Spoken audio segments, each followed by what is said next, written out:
On July 1st, 2026, Judge Mark Gildea opened a hearing by describing why he'd come to court in person. Quote, "The quiet solemnity of the courtroom is a good reminder of the dignity by which courts are supposed to function." He was there to talk about a leak. Someone had taken sealed medical and personal information about Michael Proctor, filed under court seal exactly 30 minutes before an ex post that Judge Gildea did not name appeared online. Michael Proctor is not a defendant in that particular case, though. He's a third-party witness, and somehow his private medical information ended up online within half an hour of being filed with the court. Or did it?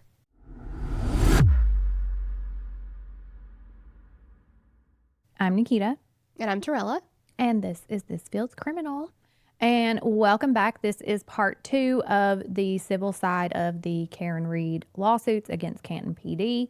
If you've missed part 1, go ahead and go back and listen to that because you're going to want to be caught up on all the things that are happening. And we're going to tell you the rest of the things that are happening today because this is Torella's Roman Empire and she is dying to catch us all up. So let's do it. Let us get back into it. All right. So separate from the case that Karen filed, she is also being sued by John O'Keefe's family for wrongful death. They're also suing the Waterfall Bar and Grill and C.F. McCarthy's. I don't know why my mouth doesn't want to say those words. In Plymouth Superior Court. So there's she filed her complaint in Bristol. This is in Plymouth. The criminal case took place in Norfolk County. Okay. And then there's the federal case too. But that case predates the June 4th filing by over a year. So that was the first civil lawsuit that was filed.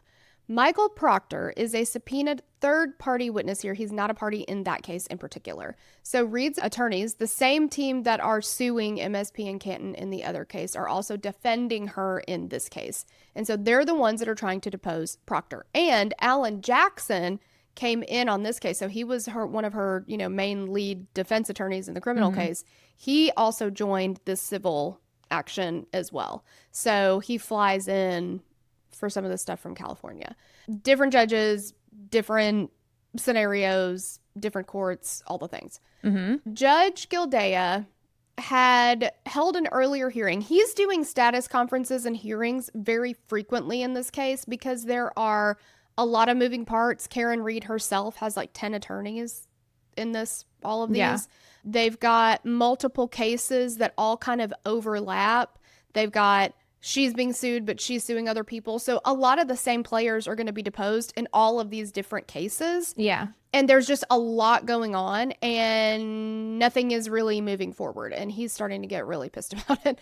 I would be too. If I were him, I would be like, how long are we going to keep doing this same thing? Yeah. And he's not real happy about it. He does not like that the depositions are not taking place, which is understandable. Discovery closes in August in this case. And we are in July.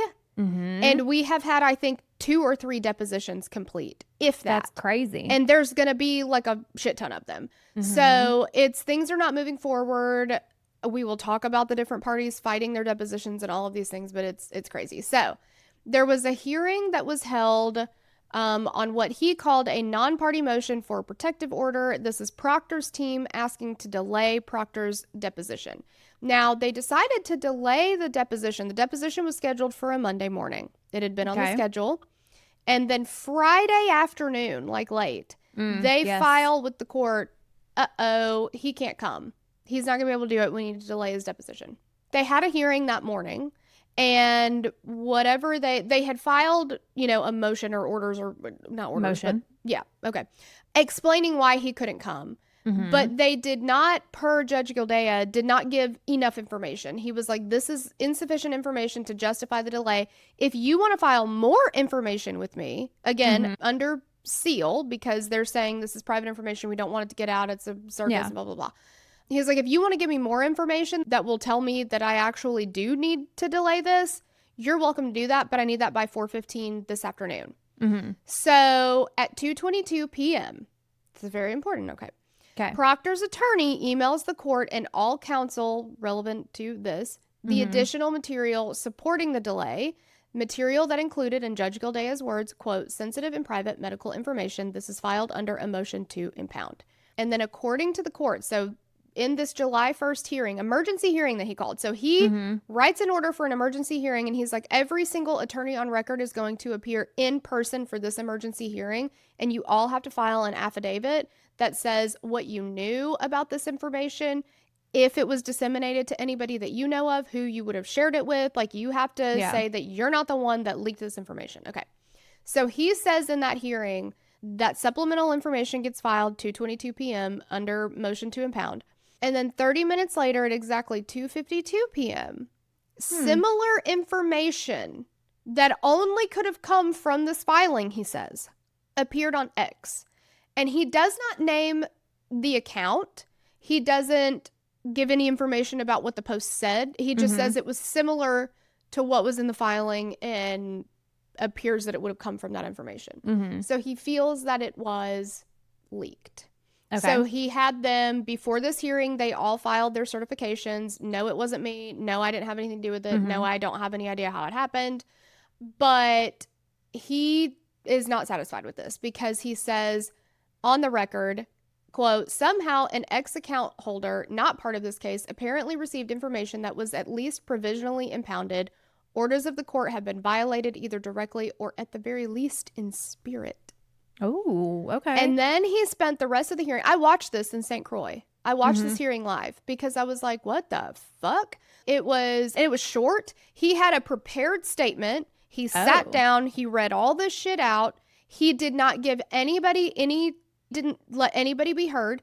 When he was done, he got up and he hightailed it off the bench. He was gone. I mean, it was crazy. So he was big mad. Yeah, he was big mad. And then he spent the rest of the hearing reciting rules. Make yourselves familiar with this rule. He talked about Rule 13C of the Uniform Impoundment Procedures, which requires everyone to protect sealed material. Rule 3.6 of the Rules of Professional Conduct, which bars lawyers from making public statements likely to prejudice a case.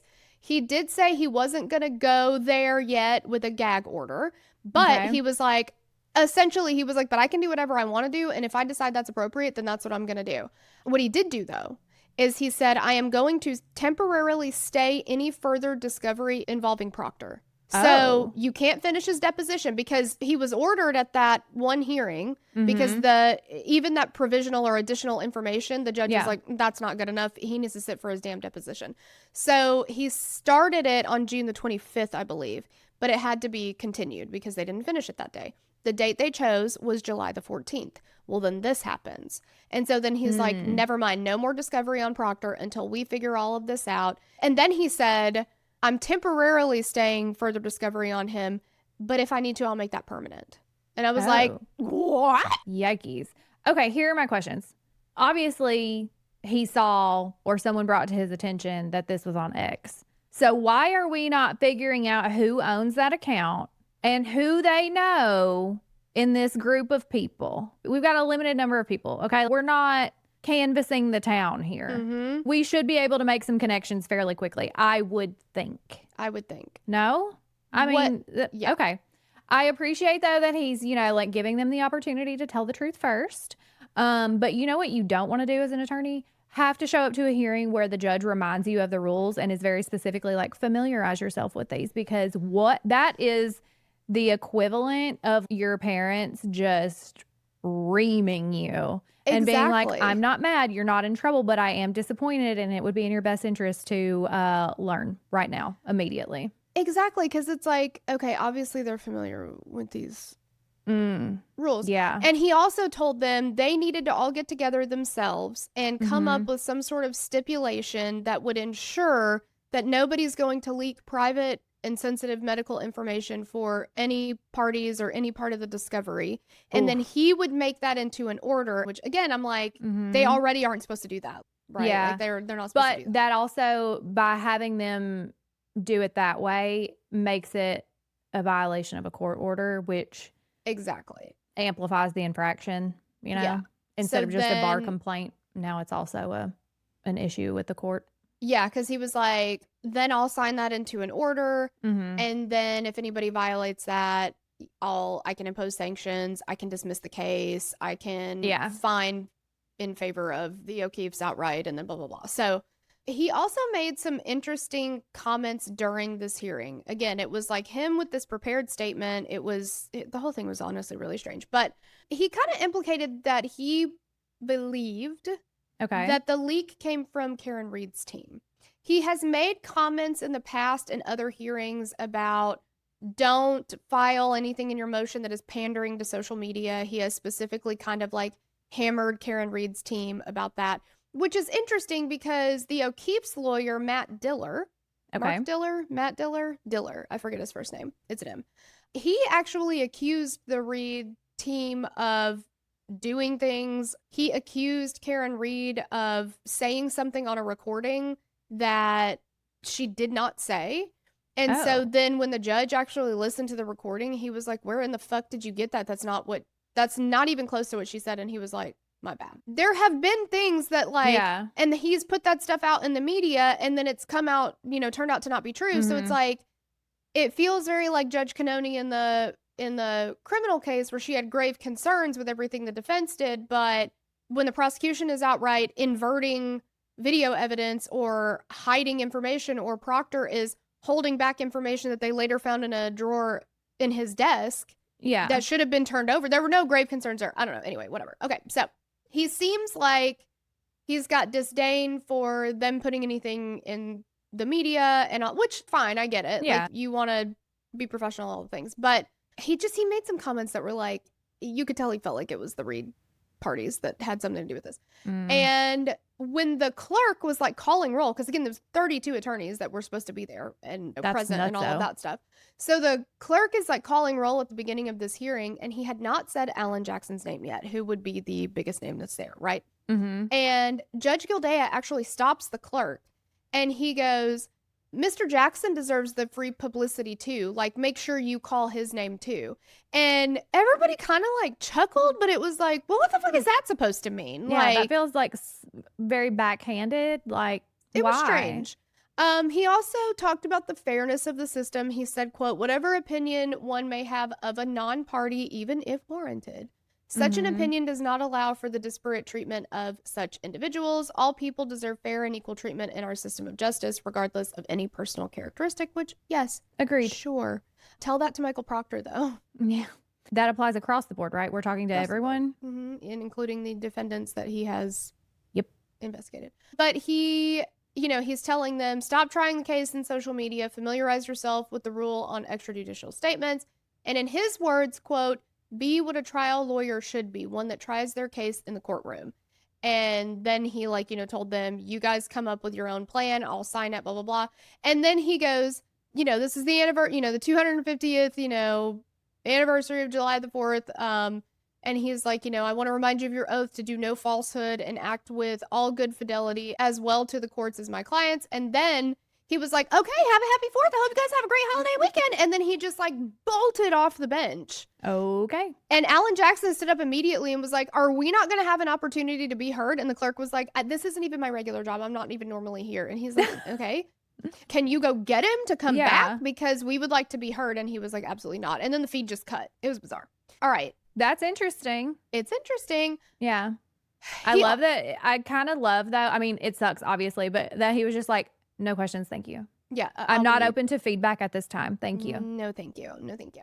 And I'm telling you, he hightailed it off of that bench. It was almost like he ran away. It was so crazy.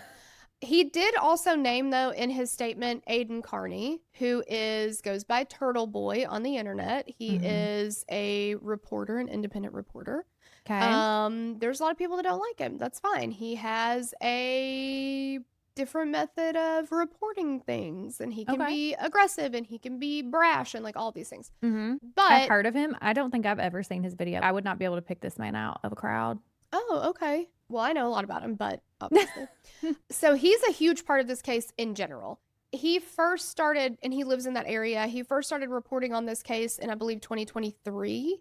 Okay. And he really started bringing to light, I think without his reporting, I don't know that this case would have taken off in the media like it has. Okay. Because he really started investigating the connections between the parties and the law enforcement and the possible corruption and all that kind of stuff. That's really where it started to gain some traction.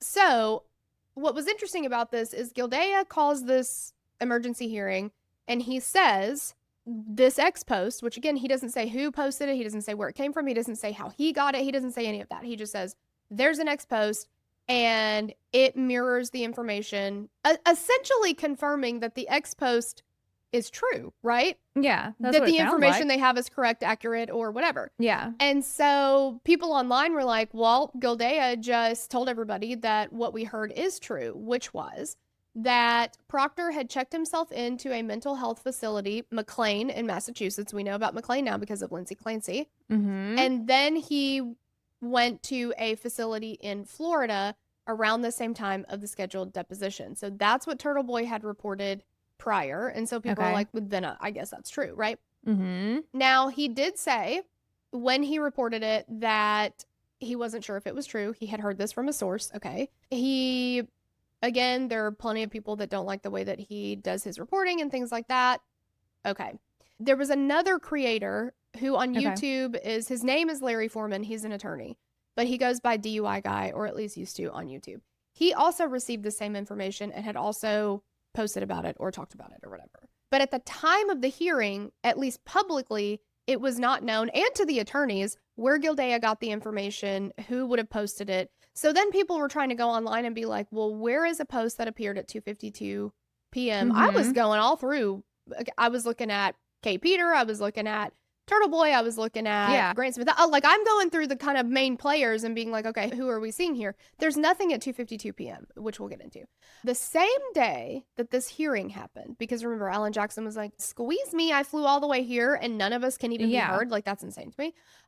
Karen Reed's team files papers.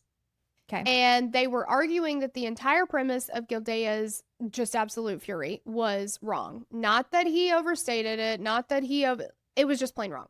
So the July 1st filing says, quote, the information that the court claimed had been disclosed by an attorney was already public as of June 6th, 2026 at the latest, more than 2 days before the filing or impoundment order issue. So let's talk about that. So their evidence, which they produced screenshots and links and all the things. Yeah. The X user that Gildea was apparently referring to was Turtleboy. So he had already said in his YouTube presentations, Turtleboy has a very active YouTube. He live streams all the time. They're very long. He'll just kind of talk about this, that, and whatever.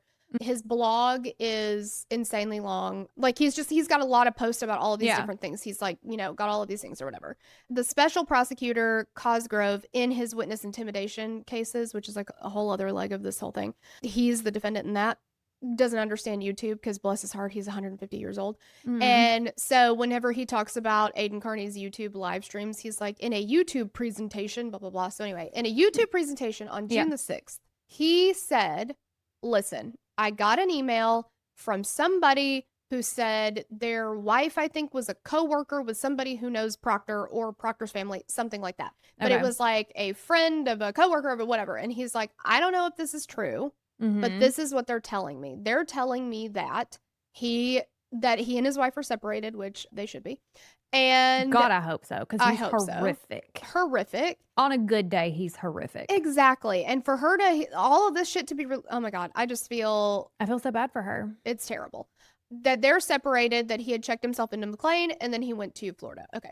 And he's like, I don't know if it's true, but whatever. So they back that up with screenshots. One from June the 6th at 11:41 p.m. reads, Turtleboy was live. The source, though not vetted, said that Proctor had been at McLean and transferred to a mental health facility in Florida. If that's true, did he have a nervous breakdown knowing that Alan Jackson was deposing him? Are the McAlbert? I would. I know. I would cry. I know. I was telling Andrew, I was like, knowing that he gets to depose Michael Proctor has got to be like the happiest day of his entire life. He has to be looking forward to this more than anything else in the world. Yeah, this is his Roman Empire right now. Exactly. And then their post goes on that says, are the McAlberts concerned that he's a weak link? And then a second from June 7th at 7:24 p.m., which again is still a full day before this alleged leak.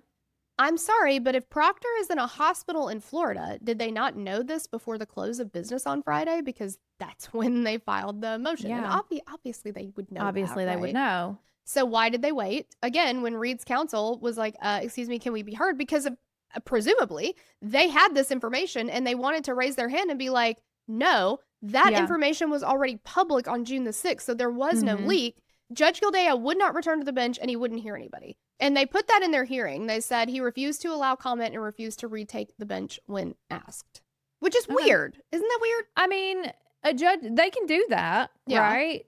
But when the attorneys then file whatever they filed and are like, actually, we have evidence that this is not accurate and we asked to be heard and we were like, that could be part of an appeal. I mean, that's why you put it in the record. That's also, I mean, if they're like, hey, we were penalized for this, or hey, he, if at some point he's like, you said he mentioned like, well, I can just rule for the O'Keefes and be done with it and dismiss this whole thing. But now we're on the record saying, no, that was false. You were given false information. You did not give us a chance to respond. Like, I mean, that could be a sticking point potentially in the future. And if she's not able to depose Michael Proctor in order to defend herself in her case, yeah, that's a problem. But you also have to remember this is civil, not criminal. Right. So, I mean, there's that kind of element of it as well. Yeah. But it is interesting to me that if this information was available prior to close of business on Friday, would Karen Reed's team have known this? I don't know. I would assume they should have a Google alert for any time Karen Reed comes up, because you want to be aware of what's out there, right? Mm-hmm. But was her team aware that he wasn't going to be there, or were they aware that he was in Florida and under the assumption that he would be coming back? Because if they are aware that he's there and his team doesn't reach out and say, hey, we need to push this because he's now in this facility, I would assume, okay, he's there, but you've made arrangements for him to come back. Right. Because this has been on the calendar and you knew. This is not an emergency. He shipped out an hour ago and like, holy shit, now we're scrambling. Like, and clearly the judge asked for that information to be like, okay, tell me what's going on. Yeah. So that I can make a decision, which I do think is fair, because if you're just like, he's in a hospital, so he can't come. I mean, think about the Michael Jackson thing. Remember, they were like, well, he was in the hospital, so he can't show up to court today. And the judge was like, not good enough. Simply being in the hospital is not good enough sometimes. Like, why are you there? Is this an emergency? Right. If not, then how do I know you haven't checked yourself in or taken yourself to the ER just simply to avoid this? And that's not okay. We're not going to allow that, which is the right call, right? People should not be allowed to avoid depositions in that kind of situation in that manner. But it's interesting for sure that his team, which, I mean, it's a strategy. It's a move. It's a move. And Gildea has said in multiple of the hearings, a subpoena has to mean something. Because again, Proctor is not the only one who's tried to dodge a deposition, and we will talk about some of the other ones. He has said over and over, a subpoena has to mean something, an attorney's word has to mean something. If you guys are going to put something on the calendar, you cannot be coming at me, at the 11th hour and being like, oops, well, he can't make it now. Or, oops, we're not going to, that's not going to work. Usually you can get by with one freebie on that to be like, all right, I'm going to let it go this time. But if this becomes a pattern, that's not going to fly. And what you don't want is a judge that's already pissed off at you over this kind of petty shit. Yeah. They are impartial. They're supposed to be impartial. They're supposed to rule on the facts and all that kind of stuff. But you don't need to taint the perception at the outset. Yeah, exactly. They ended up submitting another filing on July the 2nd. And these were like motions to clarify. Okay. And so we're recording, today is July the 8th. These two filings were not out anywhere until this morning. That's the first time I've seen them. Okay. And so I had to update, I had to update the script to because stuff is just happening all the time. Yeah. But in the meantime, between them filing these and this morning, Gildea had issued a response to these and said, motions to clarify are for orders. And I didn't issue an order. So, and his response, he titled it as an acknowledgement. And so he was like, that's not going to work. Like, you have to do it a different way. If you want to do it, you have to file, I forget what he says he wanted to file. You would have to file something different. But he was like, a motion to clarify is not the right thing. So he was just like, I'm going to ignore it. Like, I'm not doing anything with it. Okay. At first, I don't know. So the July 2nd filing included some more information. And it actually said, which now we know where Gildea got this information, that the court got this ex post from Proctor's own attorney. And he brought it to the attention of Judge Gildea and said, hey, this was posted on June the 8th at 2:52 p.m. So there was a timestamp on it. He had a screenshot of it, and here's the timestamp or whatever. So remember, the sealed material is filed 2:22. Now this is filed or posted 2:52. But per the July 2nd memo, that 2:52 p.m. timestamp is incorrect. It will only show up at 2:50 because if you actually are logged into X and you go to this post, it was posted at 10:52 a.m. Oh. So they say that the only way that you get a 2:52 p.m. timestamp on this particular post is being logged out of X if you are not logged in. Because when you're logged out, it doesn't give you your current time zone. It gives you UTC, which would have made it 2:52 p.m. Okay. So what they're saying is, again, Judge, this post didn't, first of all, we already have his YouTube presentation that was 2 days before this, right? That already has all this information in it. But if you're referring to just this post on X, that post actually was authored at 10:52 a.m., way before any of that information was filed at 2:22 p.m. So that's kind of embarrassing. I don't know if Proctor's team just didn't realize that. Maybe whoever was the one who found it is not on X, but then, like, how did they find? I don't know. Yeah. Why were they logged out and not logged in? I don't know.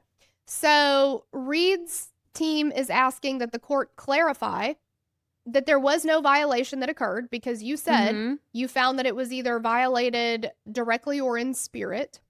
So there's no violation because we don't want you coming back later and if you feel like something else got leaked, being like, this is the second time and now I'm going to impose sanctions or something like that. And we want to be able to do our scheduled deposition with him on July the 14th because that was already scheduled. There's been no violation. Nobody leaked his shit from the court. Yeah. And also, you know, like, he's a well-known name. There are lots of people, again, that he has really pissed off. Yeah. So you mean to tell me his wife maybe hasn't told some of her friends and one of them wrote to Turtleboy or somebody else? Like whoever wrote to him said, my wife or whoever is a coworker with blah, blah, blah. Stuff's gonna get around, right? Yeah. So, like, and again, that all came out way before 2 days before his team filed it. Yeah.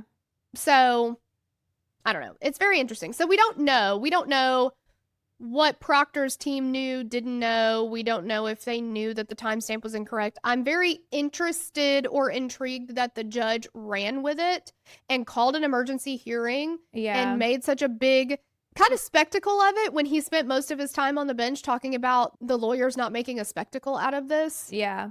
And it's wrong, possibly. I wonder at this point, though, to, like, save face, maybe, is he going to just double down? Because, like, now you have to say, okay, I was wrong. I was given bad information. This now appears to be correct. And, okay, let's say he got the information. He wanted to call the emergency hearing just because of the timing of everything. Okay, that's fine. Call the emergency hearing and say, hey, I got this. I think somebody, like, based on what I'm seeing, it appears someone has leaked something. Even have them sign the affidavits or declaration or whatever they're doing, whatever you had them do all that. That's fine.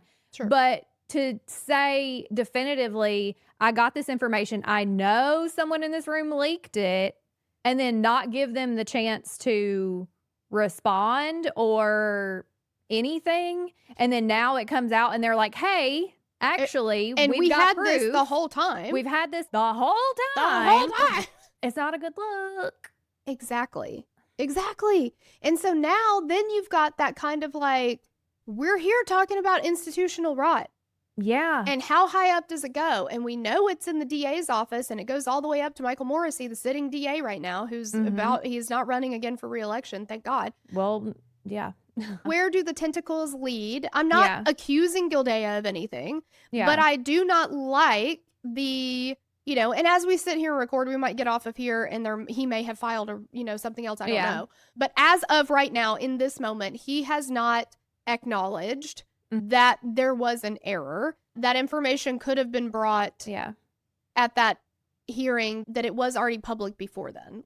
Well, and I mean, like you said, we're talking about institutional rot. That's the whole point that's come out of all of this and why these actions are happening. And he wanted to go so hard on attorney's word. It needs to mean something. A subpoena needs to mean something. Like, your word has to mean something. Your acknowledgement, your blah, blah, blah, whatever. It all has to mean something. Well, okay, but that applies to you too. Your words have to mean something. Your acknowledgments or orders or whatever you're writing, like, that needs to mean something too. And if we're talking about institutional rot, don't you want to make sure that you're on the up and up at every step of this? Yes, I want the attorneys to remind themselves of their ethical responsibilities and the rules of procedure and all of those things. Yeah, absolutely. Remind yourself of that. It's never a bad idea to get a refresher. Okay. But as the judge, it's also not a bad idea for you to have a refresher either. It's also not a bad idea for you to make sure that all your ducks are in a row. Exactly. Because this is so huge. It's everywhere. And everybody's eyes are on it. And you don't want that appearance. Yeah. If I'm in any way involved in this, I don't want my name to be associated with perpetuating the stereotype that seems to be coming out of Canton and the legal system in any facet of it. Exactly. You know? Yeah.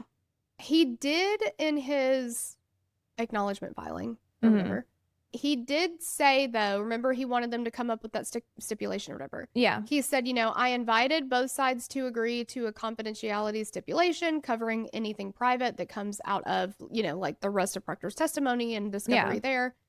But this time, in the July 1st hearing, he did not say, and y'all need to have that to me by XYZ time on XYZ date. He just said...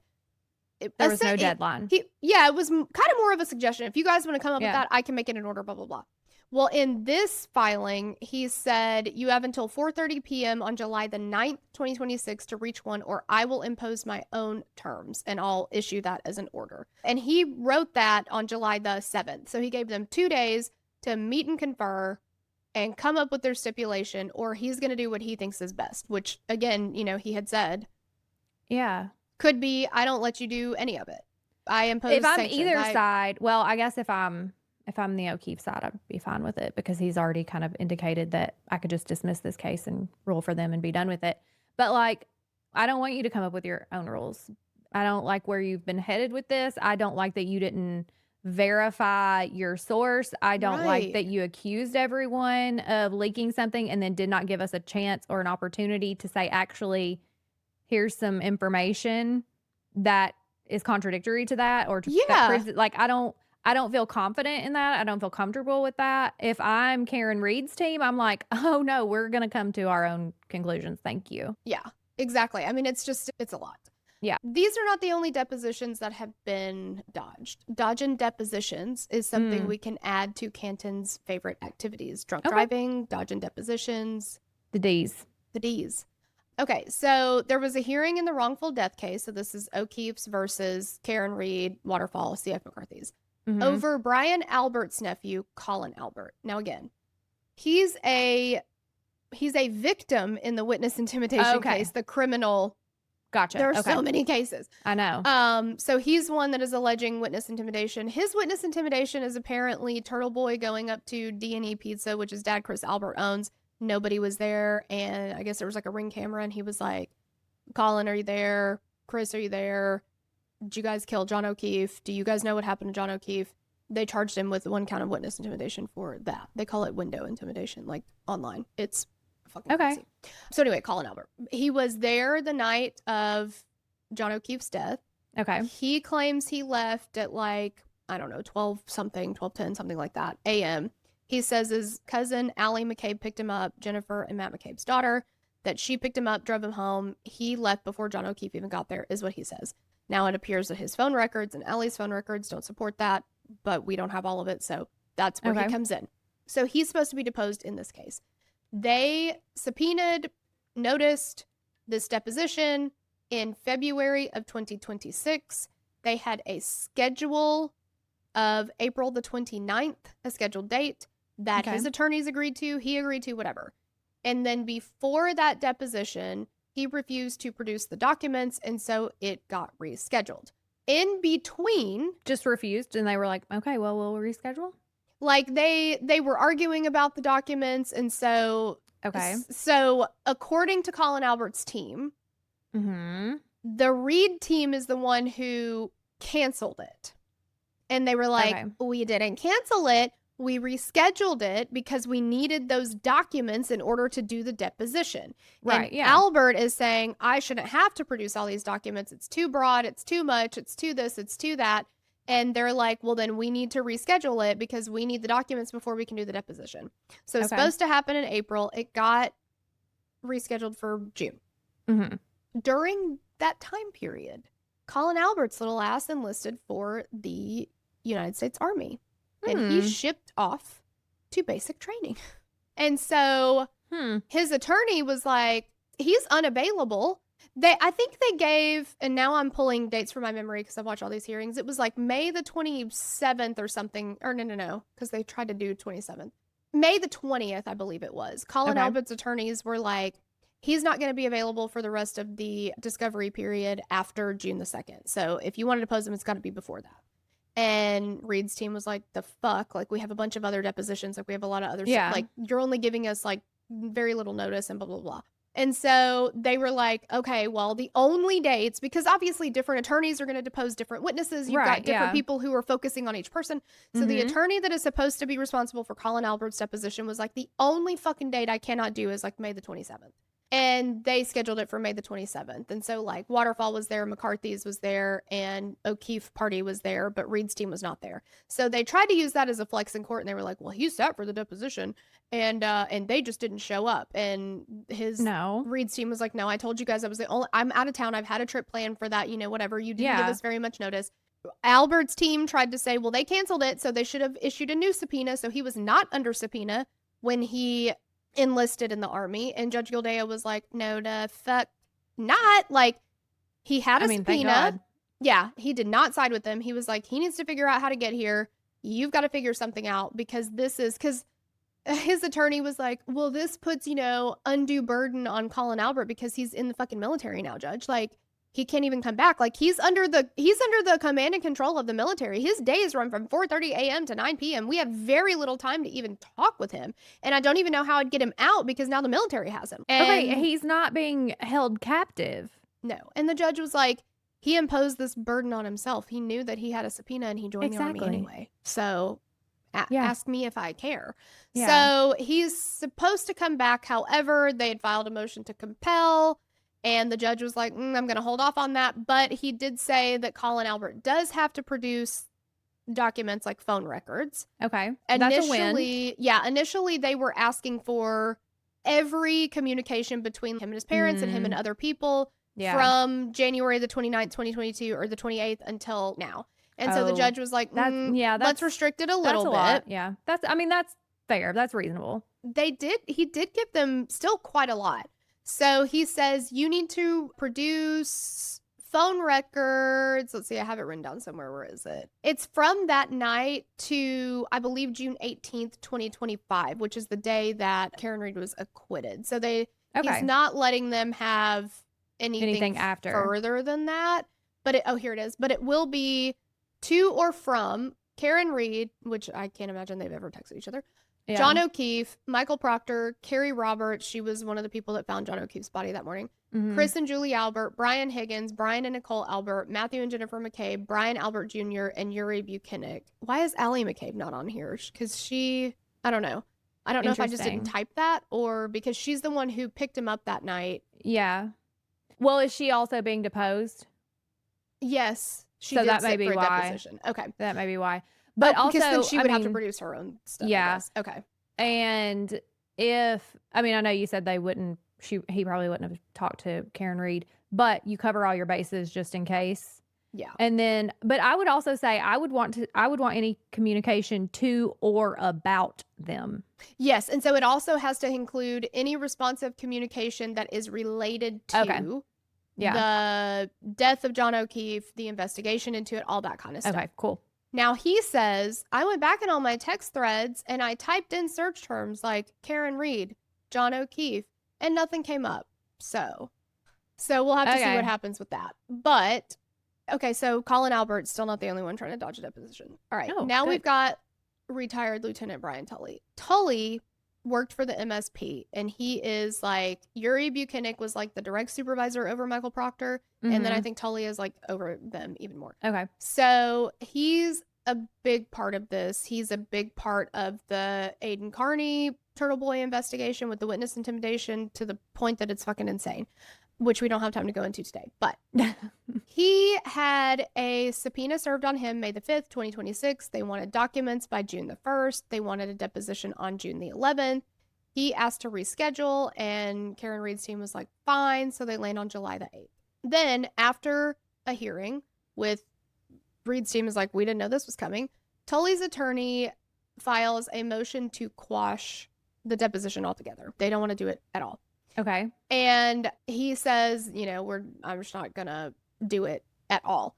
The problem with his motion to quash is that the case law that he cited when law tubers looked up these cases does not exist. It is not a case. Did we let ChatGPT do it? That's what it's feeling like. Allegedly, I don't know, but yeah. And the judge hasn't said anything about that. I don't know, but anyway. And I am not saying that it is only the McAlbert side and the MSP side that's causing delays. There was a situation where Karen Reed was not producing some documents citing privilege objections and all of those things. And so the judge was like, well, you should have already produced a privilege log to show all the things that are privileged. Why haven't you done that yet? So there are, some delays caused by her team as well. There are so many moving parts. I don't know how you wouldn't cause some delays. Well, exactly. There's so many attorneys. There's so many parties. There's so many witnesses. And initially, Karen Reed tried to have all of these lawsuits filed together because, again, they were like, we're going to have to depose all the same people in all the cases and whatever. And the judge was like, no, it's going to take longer, but they need to be separate cases because there's some information that you can depose in this case that you won't be able to get in this case. And I mean, it does make sense to split it for some reasons, but also just for logistics purposes for her team, trying to for all of them sort out who's doing what and when and where. And okay, we produced this and we gave it to this person. Oh, we forgot to send it to this person, even though they need it. Somebody's paralegal should be just getting the most money ever. Yeah. Treat yourself. Treat that paralegal. Yourself. I cannot imagine. I mean, it's so much. Probably and multiple paralegals. Well, yeah, for sure. There are also reports that Massachusetts State Police is fighting to withhold a batch of roughly 473 emails somewhere in this litigation. And these 473 emails were sent or received by MSP officials and the Norfolk District Attorney's Office. And they're trying to keep them withheld because they say they're, privilege, work product privilege, all that kind of stuff. Okay. And Reed's attorneys are like, well, withholding this has prejudiced our case. It's delaying the discovery process. Get that shit out here. We need to have it. Yeah. Are we surprised that they're trying to fight anything coming out? Absolutely not. No. And anytime anything comes out, it's real bad fucking look. Yeah. It makes the institutional rot checklist much longer. Yeah. It's like, oh, well, and this. And then you've got some of these judicial decisions being very vague, very broad, very, there are all these things where it feels like we're avoiding transparency. Why did we not specifically lay out where the post came from that has called an emergency hearing of 32 attorneys that have to appear in person? Yeah. Nobody can be heard. And then you've also got just everybody trying to avoid their depositions and all of these different things. And then, why do these law enforcement officers, I mean, I get it. No, I'm sure nobody wants to sit for a deposition, but no. If you've done your job the way that you're supposed to do your job, you should be, there's just so many things that continue to come out that, again, add to that institutional rot. Why are we avoiding answering questions under oath? It was already a bad look and you're making it worse. Exactly. And then we get back to Goode. So Sean Goode, remember, cunty Jew is one of his favorite phrases. Oh, I almost forgot about him. So he is no longer a police officer at all, thank goodness. But I don't love how that happened. So the town of Canton gets his text messages from the Norfolk DA's office on October the 24th, 2025. This is from that same, Proctor's like, oh, it sets to auto delete every 30 days. Too bad you won't find anything. And then they found all the things. So Town of Canton hires an independent investigator. They were like, we're not even fucking with this. So they hire MJ Myers Consulting. They reviewed over 200,000 messages, photos, and voice notes dating back to 2013. Yikes. I feel really bad for those people who had to listen to all of that disgusting shit. The memes that these men sent to each other, the disgusting pro-slavery, racist in nature. I mean, just very disgusting shit. Now, Goode refused to sit for his own internal affairs interview despite being ordered to appear. And so he was facing termination, but they let him resign on May the 29th, 2026. It was effective June 2nd, which was 2 days before Reed's lawsuit dropped. The report's conclusion was that there was, quote, sufficient credible evidence that Goode violated multiple department policies in a pattern investigators called, quote, disturbing, discriminatory, offensive, bigoted, and hateful conduct, fundamentally incompatible with the values of the town of Canton. I'm not totally sure about that. Yeah. Were they? It actually feels very on brand right now, but yeah. Okay. Okay. Because he resigned, Canton refers the findings to the state's Post Commission instead of firing him outright. Post has since suspended his certification, so he can't legally work as a police officer anywhere in Massachusetts. That's not enough for me, but okay. It's not enough. Proctor lost his job. Goode gets to quit 2 days before, and I don't know what the processes are for, like, if this is all union shit and all that kind of stuff. Like, I don't know what they had to do or what they couldn't do, but, like, if this was not reason to fire him, what is? Yeah. Why was he afforded the opportunity to just resign? And again, it may have something to do with how the union works and all that kind of stuff. I don't know. I just don't like it. I don't like it either. I don't like it. This case is so huge. It's one of one. The civil fallout and aftermath is going to extend beyond just this one case and investigation. Yeah, there's no way it can't. Exactly. And one of the cases that is on fire with all of this stuff right now is Miles King. So there's a motion to dismiss in his murder case because of all of this, where Proctor's own bias and texts, cited by King's attorneys, raised the question of whether his role in the investigation is constitutionally sound. Any defense attorney whose client Proctor or Goode had anything to do with, they've got ammo now. And there's just so much happening in all of these cases. And, obviously 2 juries already weighed the actual evidence about John O'Keefe's death. And they found that, presumably, because they acquitted her, that John O'Keefe was not hit by a vehicle.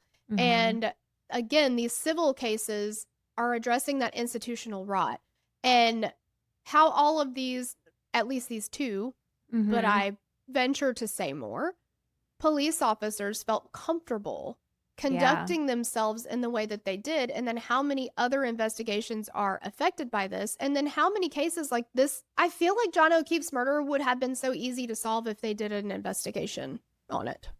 Yeah. There were only so many people in that house. Mm-hmm. There are other houses around that house that had Ring cameras. They never got any of that footage. Yeah. They never even tried.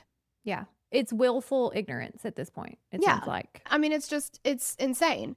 It's willful ignorance while screaming about how you want justice for your fellow officer, but then doing below the bare minimum to make sure that happens.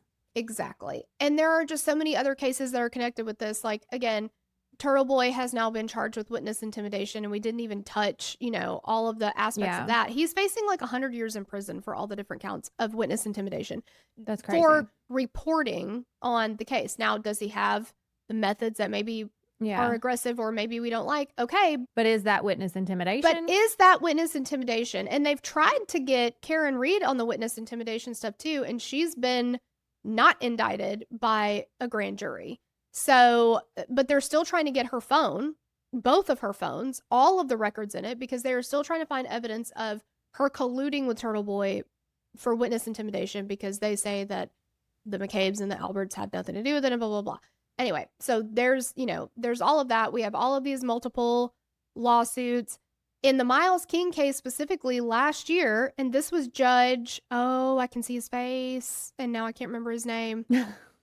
I can see his face. Judge Doolin is in maybe Miles King, but in the hearing, there was an evidentiary hearing where ADA Lally, who prosecuted the first trial, who also is working on or had worked on the Miles King case, he actually had to sit and testify because there are tons of discovery issues in that case and search warrant issues and all of those things. So he was actually on the stand. Proctor was supposed to be there that day. I could not wait for his ass to sit on that stand. He didn't come. He was on vacation. He just didn't come. And the judge just didn't do anything about that. And then kind of in the middle of Lally's testimony, and Rosemary Scapicchio was like on fire, he's like, okay, we're going to stop it today and we'll pick back up some other time. There's some other things I need. I want you to give me I want you to make me a chart and stuff like that. And that was in October of last year, and nothing ever came of that. Interesting. He just stopped it, and nothing ever happened with that. He's like, okay, that's enough of that. Thank you. It's just all very, so wild times. So that's where we are right now. Again, y'all, by the time this is uploaded, there will be more. Just know that. But we are going to keep up with this. Like this video if you like these recaps and kind of having everything distilled into one area. Make sure you subscribe so that the next time stuff happens, you're here and you'll get it. Yeah. And we will see you next time. Bye. Bye.